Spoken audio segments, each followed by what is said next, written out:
In 1936, a boy named Jorge Mario Bergoglio was born in Buenos Aires, Argentina, and no one could have guessed he'd become Pope Francis, the first Latin American to lead the Catholic Church.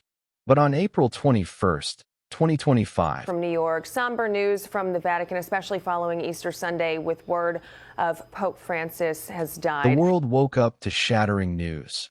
Pope Francis was dead at 88, gone on Easter Monday after a life of triumphs and heartaches.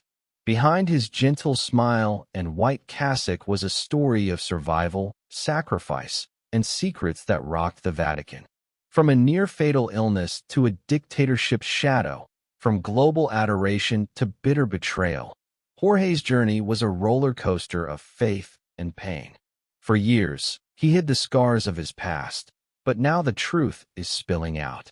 Here's the bombshell story of the man who changed the church and paid a heavy price. Before the robes, before the Vatican, before the world would call him Your Holiness, he was simply Jorge Mario Bergoglio. Born on December 17, 1936, in the bustling, bruised streets of Buenos Aires, Argentina, the boy who would become Pope Francis was no stranger to hardship. His life began in the ashes of war, poverty, and the quiet despair that came with surviving when so many others didn't. His parents, Italian immigrants Mario and Regina Bergoglio, were escaping fascist Italy, only to arrive in a country teetering on the brink of its own political chaos. They weren't rich. They weren't influential. They were factory workers, scraping by in a neighborhood where survival was often the only goal. From an early age, Jorge knew pain. The pain of watching his father work long hours just to put bread on the table. The pain of hearing his mother's muffled sobs at night, torn between love for her homeland and the disillusionment of exile. His childhood wasn't lined with gold. It was carved out of grit, sacrifice, and the ghost of everything his family had left behind. And yet, young Jorge was different. Quiet, observant, almost hauntingly introspective. He'd watch his neighborhood like a detective piecing together a mystery. Why some had everything and others had nothing. Why suffering seemed to visit some homes more than others. Why God, if he was truly listening, allowed so much pain. It wasn't long before Jorge was forced to confront suffering in the most personal way imaginable. At the age of 21, his life would take a terrifying turn. What started as a simple illness escalated into something far more sinister. Jorge was rushed to the hospital with severe pneumonia and a lung infection that nearly killed him. The diagnosis was grave. Surgeons had no choice but to remove part of his lung. One of the most traumatic and painful procedures of the time. No anesthesia could mask the agony. No comfort could prepare a young man for the realization that his body, his own temple, was now permanently changed. For months, he hovered in recovery. Weak, frail, barely able to breathe. As others his age were finishing school, starting families, chasing dreams, Jorge was battling death. And he wasn't sure he would win. But it was in those sterile hospital walls, amid the deafening silence of his own suffering, that Jorge Mario Bergoglio found his purpose. He didn't hear a voice. He didn't see a vision. But he felt something. A pull. A whisper. A calling. The kind that grabs hold of a man's soul and never lets go. Pain has a way of reshaping people. It either hardens them or humbles them. For Jorge Mario Bergoglio, it did both. After surviving the surgery that nearly took his life, Jorge wasn't just scarred physically. He was changed spiritually. His brush with death left him quiet, contemplative, and unusually detached from the things that once mattered. He didn't want a big career. He wasn't interested in money. He didn't want fame. What he wanted was silence. And so, in 1958, against his family's hopes and society's expectations, Jorge entered the Society of Jesus, the Jesuit order. To outsiders, it seemed like a strange choice. Why would a young man with health issues, whose lungs were already compromised, choose the most intellectually and physically demanding order in the Catholic Church? because pain had already broken him open, and the Jesuits welcomed broken men. Inside the seminary walls, Jorge was not known as charismatic. He was disciplined, sharp, stubborn. He memorized Latin while others slept. He rose at dawn and prayed long after evening mass had ended. But beneath his stoic exterior, something darker brewed, a struggle with authority, a distrust of power, and a deep guilt that haunted him like a shadow. Because Jorge had a secret. He was afraid, not of death. He had already tasted that. He was afraid of failing God, failing his calling, failing the people who would one day rely on him. And that fear, that gnawing anxiety, led him to make a choice that would come back to haunt him for decades. In the 1970s, Argentina was burning. Political unrest, brutal dictatorship. Thousands disappeared without a trace. Tortured, murdered, silenced. And the church? Many of its leaders looked the other way. And Jorge? He was no longer just a priest. He had become the provincial superior of the Jesuits in Argentina. A position of power, a title with consequences. Two of his fellow Jesuit priests, who opposed the military regime and worked in the slums, were kidnapped and tortured. And Jorge? He didn't stop it. He didn't speak out. Some say he betrayed them. Others say he tried, quietly, behind the scenes, to free them. But the truth? It was messier than either version. For years, he refused to talk about it. Guilt festered. And even when the priests were released, Jorge never forgave himself. This was the tragedy no one saw. Not the loss of a lung, not the suffering of poverty, but the silent torment of a man who believed he had failed when it mattered most. It was then, at his lowest point, that Jorge was banished. Yes, banished. Removed from power. Sent into exile within his own order. Shuffled off to a small school to teach literature and psychology. A brilliant man, reduced to silence. To reflection. To decades of obscurity. But it was in that long silence that something miraculous happened. The pride broke. The pain deepened. And the man who had once tried to command the Jesuits became their humble servant. He cooked. He cleaned. He rode buses instead of limousines. He walked among the poor, not above them. And without even knowing it, he was becoming something more powerful than a provincial or a cardinal. He was becoming Francis. Chapter 3. The Bishop of the Forgotten. By the time Jorge Mario Bergoglio was appointed Auxiliary Bishop of Buenos Aires in 1992, he was no longer the same man who had once held court as a dominant Jesuit leader. He was quieter now, more watchful, and behind his eyes a sorrow that never left him. He carried the weight of Argentina's dirty war not on his back, but in his soul. The silence, the ambiguity, the unanswered cries of those who had disappeared. They had left marks no priestly robe could ever cover. But that silence had forged in him a new kind of strength, the kind born from suffering. And the people noticed. In the villas miserias, Argentina's sprawling, dangerous slums, Bishop Bergoglio walked where no politician or high-ranking cleric dared to tread. He kissed the sick. He hugged addicts. He wept with mothers who had buried their sons in unmarked graves. He didn't just preach poverty. He lived it. In a city where priests often resided in palatial mansions, Bergoglio lived in a small apartment behind the cathedral. He cooked his own meals. He refused chauffeurs, preferring to take the bus. And every night, alone in his modest quarters, he prayed, not for power, not for recognition, but for forgiveness. Because even as he rose through the ranks of the church, that one chapter of his life, the one he never spoke of, haunted him. It always would. But tragedy wasn't finished with him yet. In 1998, when he became Archbishop of Buenos Aires, Bergoglio was thrown into the public spotlight. And with it came scrutiny of his past, his politics, and even his very faith. He was criticized by both liberals and conservatives. Some accused him of being too passive during Argentina's dictatorship. Others said he was too progressive, too soft, too willing to dirty his hands with the outcasts of society. He was alone. Again.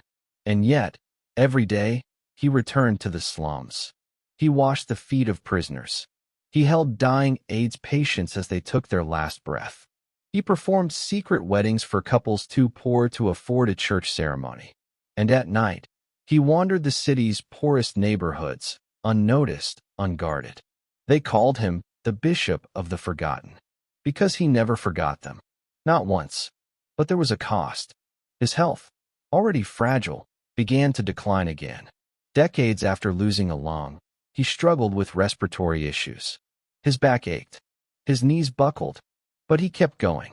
Because the church, to him, wasn't marble floors and Latin chants. It was blood.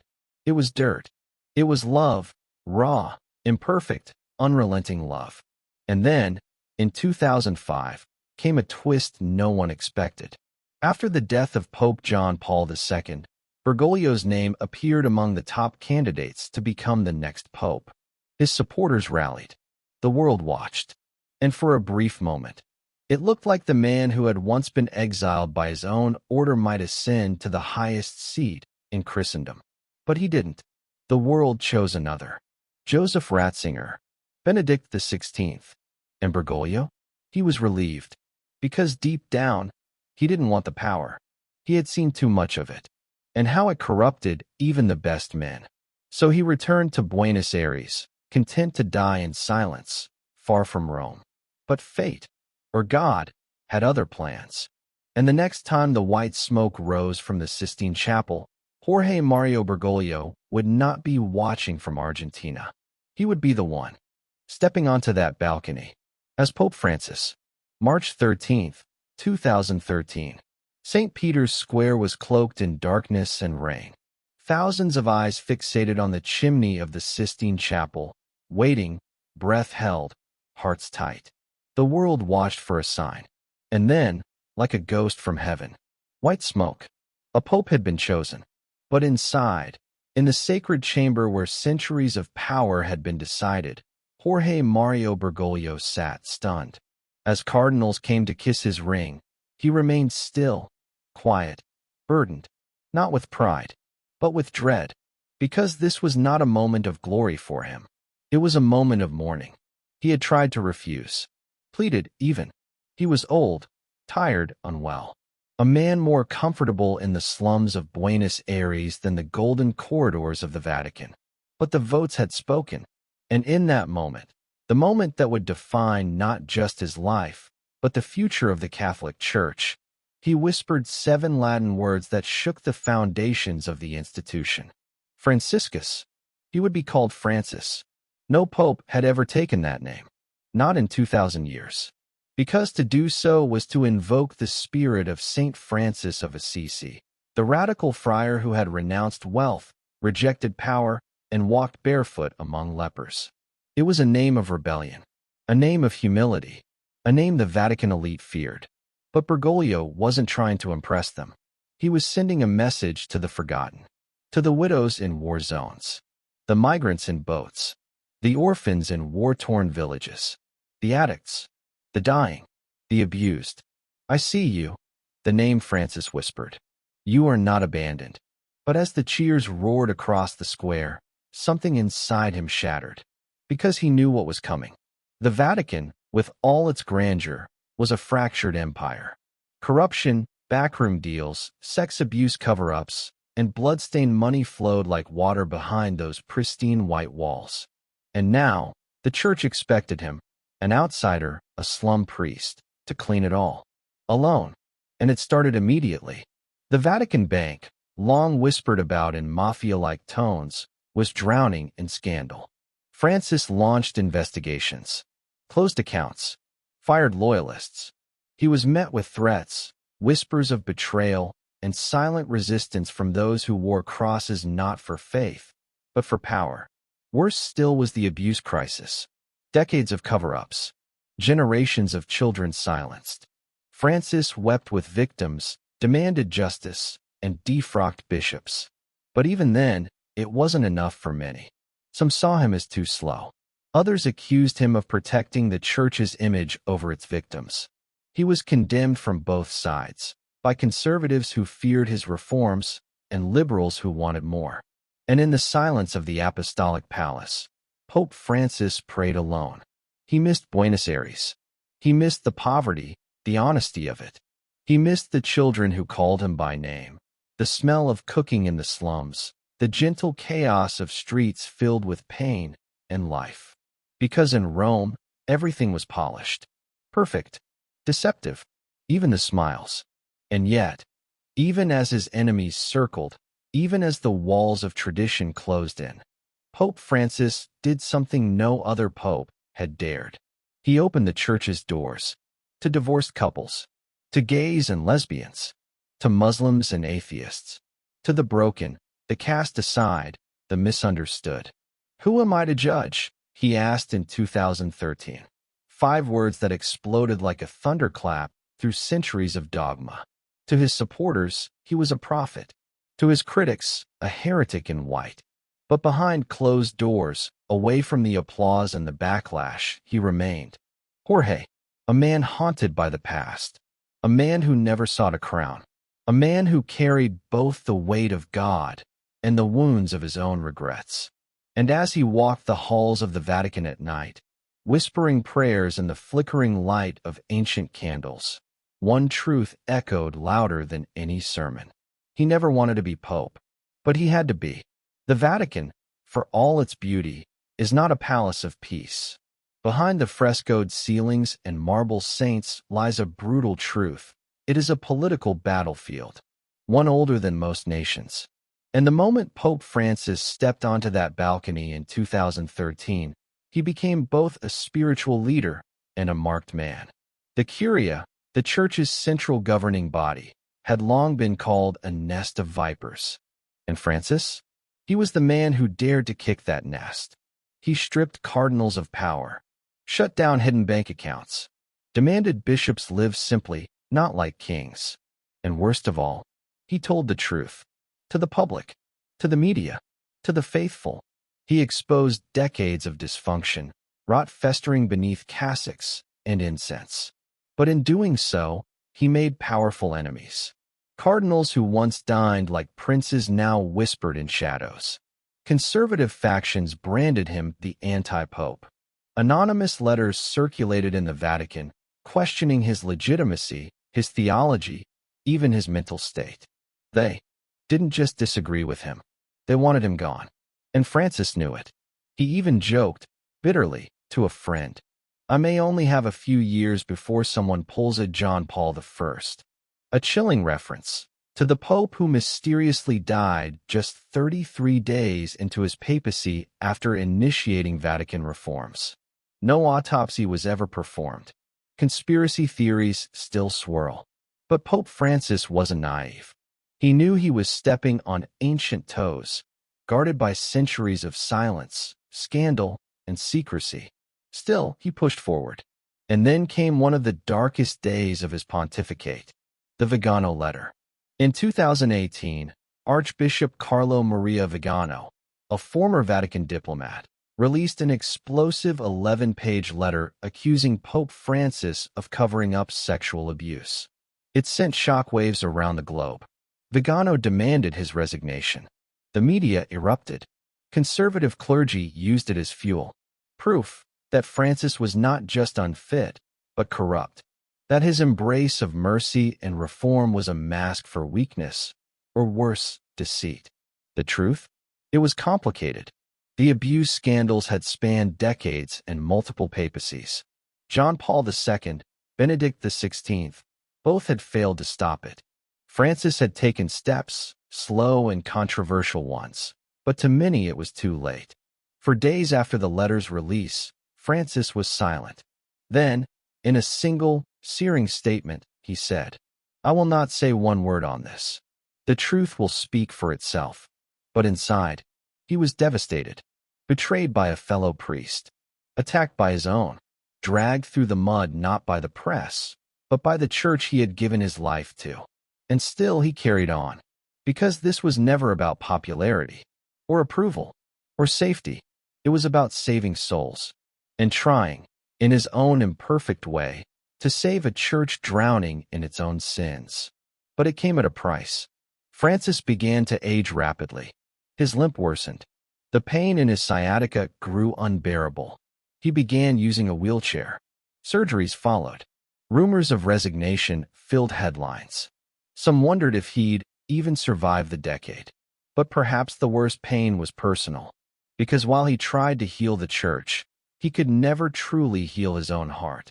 Despite the title of Supreme Pontiff, Jorge Mario Bergoglio was still very much a man who had loved, lost, and carried wounds that time could not erase.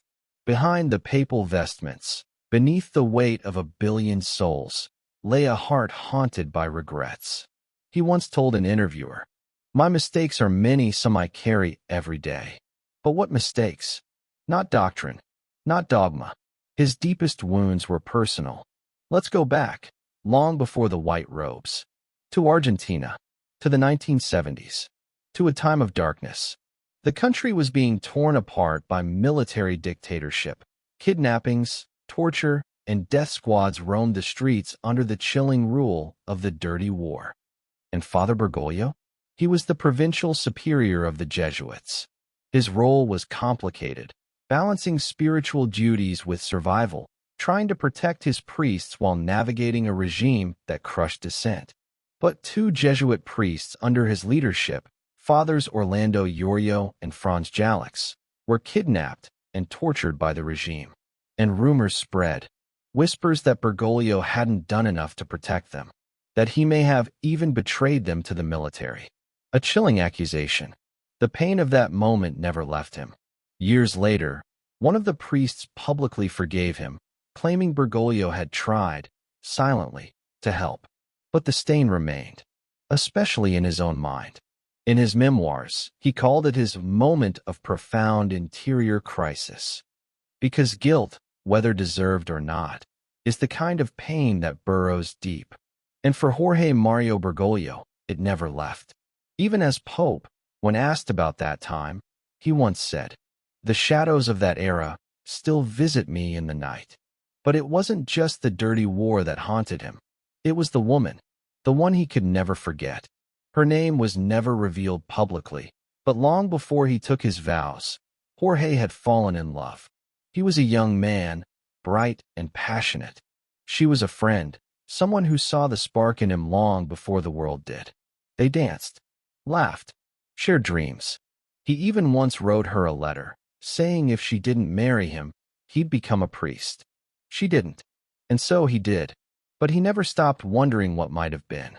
Not with bitterness, but with that aching, quiet sorrow that only lost love brings. He buried that piece of himself and gave the rest to God. But the truth? Not even the papacy could completely fill the space she left behind.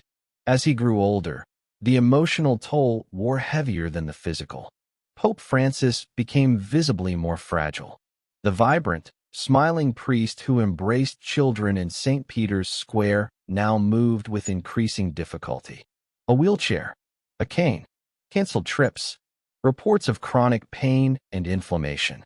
Hospitalizations became more frequent. An intestinal, surgery, bronchitis, speculation of terminal illness. And then came his own brush with death. In 2021, after a major colon operation, rumors of his imminent resignation spread like wildfire. For the first time, it felt real, that this pope, so full of contradictions and courage, was running out of time. But even as his body failed him, his resolve never did. He continued to meet the poor, to condemn war, to call out greed, to forgive. Because perhaps the greatest tragedy of Pope Francis was also his greatest strength. He never stopped believing in redemption, even as others mocked him, even as betrayal circled his throne, even as he faced his own mistakes with eyes wide open. Because he knew that to be truly holy, one must first be truly human. The papacy, for all its majesty, is not a place of peace. It is a throne surrounded by whispers, daggers, and ancient rivalries. And Pope Francis? He knew this from the moment he stepped onto the balcony of St. Peter's Basilica in 2013 and looked out at the crowd with a humble wave. But what he didn't yet grasp was just how deep the rot ran. Behind the marble and incense The Vatican held secrets, power struggles, hidden bank accounts, men in robes who smiled in public and plotted in private. Francis called them the Vatican wolves, and they would come for him. From the start, he was a reformer, determined to clean house. He dismantled financial corruption at the Vatican Bank. He demoted lavish cardinals living like royalty.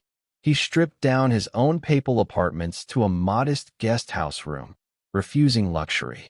But these weren't just administrative changes. They were declarations of war against the old guard. Cardinals loyal to wealth, tradition, and secrecy began to circle him like vultures. They leaked documents, undermined his authority, spread rumors that he was mentally unfit, doctrinally weak, even heretical. One archbishop, Carlo Maria Vigano, openly called for his resignation. Can you imagine? A bishop challenging a pope in public?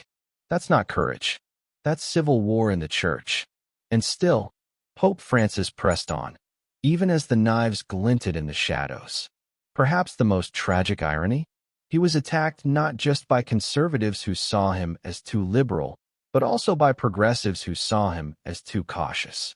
To the right, he was dangerous. To the left, he was disappointing. And in the middle stood a frail man, in white, begging the world to remember mercy. "Who am I to judge?" he famously said when asked about LGBTQ Catholics. It was meant as a gesture of humility, but it ignited firestorms from every side. And still, he carried on. But his heart was breaking in other places, too. Pope Francis was forced to face the darkest scandal in modern church history: the global explosion of sexual abuse allegations by clergy. The pain was vast. The victims, in the thousands. The cover-ups, decades deep. Francis did not cause the crisis, but it fell squarely on his shoulders. At first, he was hesitant, slow. Defenders say he needed time to understand. Critics say he fumbled. But when he finally acted, he raged. He excommunicated bishops, held emergency summits, met with victims in private, often leaving those rooms with tears in his eyes. He called it a sacrilege, a betrayal of Christ himself. But inside, it crushed him, because the church he had given his life to had failed so many. And so, the wolves circled. The pain mounted. His health declined. Yet Pope Francis refused to flee. "I am not quitting," he once declared. A captain does not abandon the ship in a storm. But the storm was fierce, and the deck was cracking. He could not walk without assistance, could not travel without immense effort. And yet every Sunday, he still appeared, still raised his hand in blessing, still smiled. Behind that smile, exhaustion, pain, regret, but also something unbreakable: faith. By the early 2020s, Jorge Mario Bergoglio, now well into his 80s, was a man running on borrowed time. He had outlived predictions, outlasted his enemies. But even popes, for all their power, are mortal, and Francis felt it in every step. Arthritis ravaged his knees. Sciatica left him in chronic pain. He began to cancel trips, struggled to stand. His voice, once bold and resonant, became frilier, quieter, as if the weight of the world had finally settled on his lungs. But there was one thing he would not give up: pilgrimage. Even as his doctors begged him to rest, Francis kept traveling, visiting the war-torn, the forgotten, the imprisoned, and the dying. "The shepherd must smell like his sheep," he once said. And so, he kept walking with them. In Iraq, a nation still healing from decades of war, he became the first pope to ever set foot in the country. He walked amid rubble, amid fear, and held the hands of both Christians and Muslims, pleading for unity.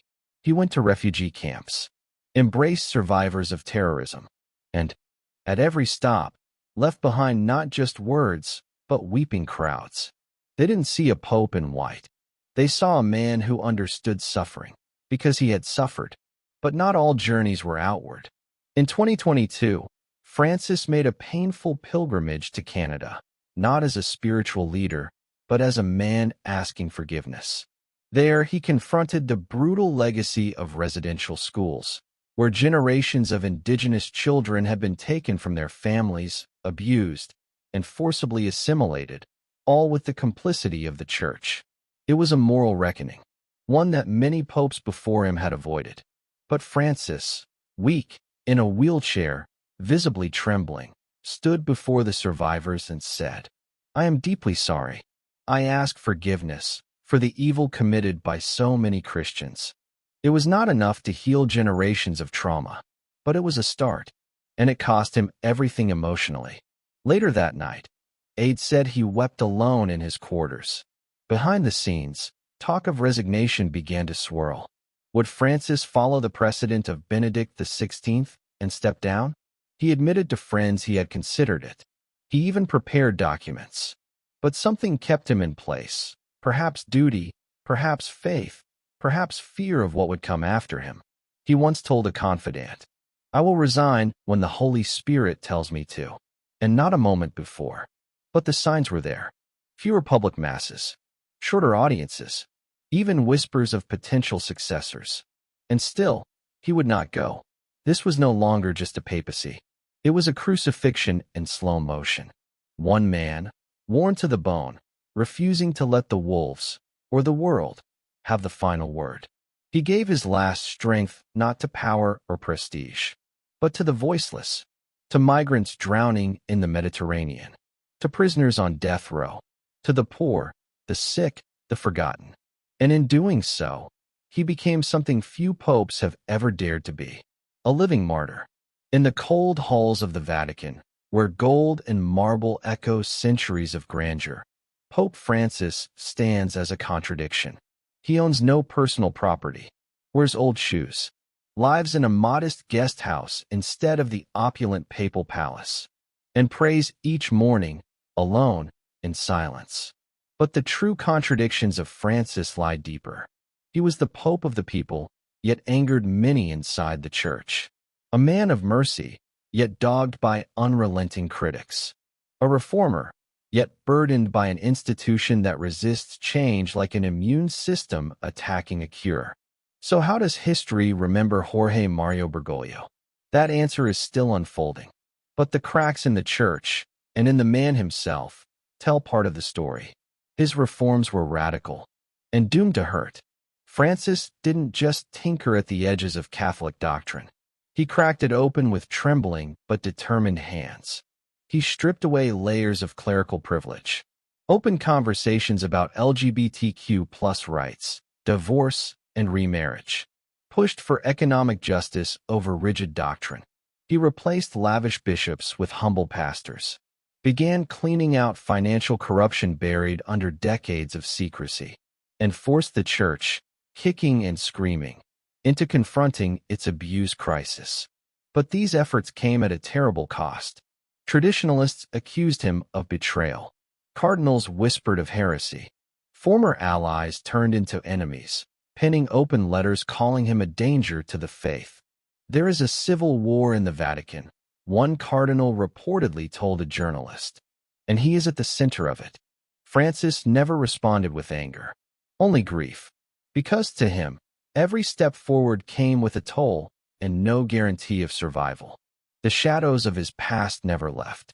No matter how far he rose, Francis could never escape Buenos Aires. The ghosts of Argentina's dirty war still haunted his conscience. He carried the accusations that he hadn't done enough, like splinters in his soul. Even in his final years, he refused to silence his critics. Instead, he reopened investigations, released documents, faced the music. Only the truth can heal, he told a reporter once. And the truth may hurt me most of all. It wasn't martyrdom he sought. It was atonement. A pope for the poor in an age of indifference. Francis saw what others didn't want to see. Children drowning in migrant boats while Europe closed its doors. Billionaires hoarding wealth as the sick died without medicine. Climate change ravaging the planet, while politicians debated its existence. He screamed into the void. He wept in silence. He pleaded with world leaders who smiled, shook his hand, and changed nothing. And yet, he never gave up. Do not resign yourself to despair, he told the youth. Be the change, even when the world has gone cold. To many, he became a moral lighthouse, flickering, perhaps, but still burning in the storm. But did he fail? That's the question history asks all reformers. Did Francis change the church, or did the church outlast him? Many of his reforms remain fragile, reversible. His critics are louder than ever, and the world, increasingly secular and cynical, often turned its back on his words. But Francis never measured success in applause. He measured it in mercy. If one soul found hope, if one child was protected, if one prisoner found forgiveness, then his papacy was not in vain. And now, as his days grow shorter, his legacy begins to calcify into something sacred. Not because he was perfect, not because he conquered the church, but because he showed the world that even popes can bleed, even popes can weep, even popes can be broken and still rise. I am a sinner, he once said, but I trust in the mercy of God. And perhaps, in the end, that is the most Francis could give us. Not a perfect pope, but a human one, a death long feared, yet still so sudden. Jorge Mario Bergoglio had been frail for years, battling chronic pain, lung complications from his youth, mobility challenges that left him often in a wheelchair. And yet, he never stopped. He traveled, preached, met refugees, prayed with death row inmates. He wrote encyclicals with trembling hands and wept in silence after Mass. But on that final night, his body finally surrendered. On April 21st, 2025, Easter Monday, he passed quietly in Casa Santa Marta, his modest Vatican home. His final act? A weak but heartfelt Easter blessing the day before, delivered from a wheelchair to a cheering St. Peter's Square. He looked tired but full of love, one pilgrim tweeted. At 7:35 a.m., he was gone, leaving a church and world grappling with his loss. Cardinal Kevin Farrell's announcement was a gut punch. Pope Francis has returned to God, not in fear, not in despair, but with a peace earned through decades of suffering. He wasn't mourned as a monarch, but as a father, one who held the hands of the poor, one who defied tyrants with only words and kindness, one who admitted to sin and kept walking toward the light. In Argentina, Buenos Aires erupted into spontaneous prayer. In the slums he once visited, murals went up overnight. Papa Francisco, El Santo de los Pies Descalzos. Pope Francis, the saint with bare feet. Even in death, he was walking beside them. Jorge Mario Bergoglio's life ended where it began, in faith. On April 21st, 2025, Easter Monday, he passed quietly in Casa Santa Marta, his modest Vatican home. His final act? A weak but heartfelt Easter blessing the day before, delivered from a wheelchair to a cheering St. Peter's Square. He looked tired but full of love, one pilgrim tweeted. At 7:35 a.m., he was gone, leaving a church and world grappling with his loss. Cardinal Kevin Farrell's announcement was a gut punch. Pope Francis has returned to God. Jorge's journey was a tapestry of tragedy and triumph. Born to immigrants, he survived a lung surgery that should have killed him. He faced Argentina's dirty war, carrying guilt for those he couldn't save. As Pope, he fought for the poor, clashed with conservatives, and battled his own frail body, yet never lost his humor or heart. He was the bouncer-turned-priest who rode a Harley, loved tango, and proposed to a girl at 12. He was the cardinal who rode the subway, and the Pope who lived like a monk. I'm no saint, he'd laugh, but to millions, he was. His death sparked a global outpouring. Buenos Aires held vigils in the slums he loved. World leaders praised his peace efforts. Ex-posts shared memories. He hugged me in a refugee camp, one read. He gave me hope, said another. But not everyone wept. Conservatives debated his divisive reforms, some even cheering his exit. The Vatican's now prepping for a conclave, but replacing Francis? That's like replacing the sun. His legacy, mercy, humility, courage, will shape the church for generations. Jorge's life wasn't perfect.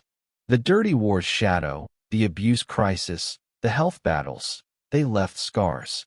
But he faced them with a tango dancer's grace and a Jesuit's steel. He loved the poor, fought for justice, and asked us to love better. As we say goodbye, one thing's clear. Pope Francis wasn't just a pope. He was Jorge, a man who lived, loved, and lost, and changed the world doing it. His story's over, but its echoes? They're just beginning.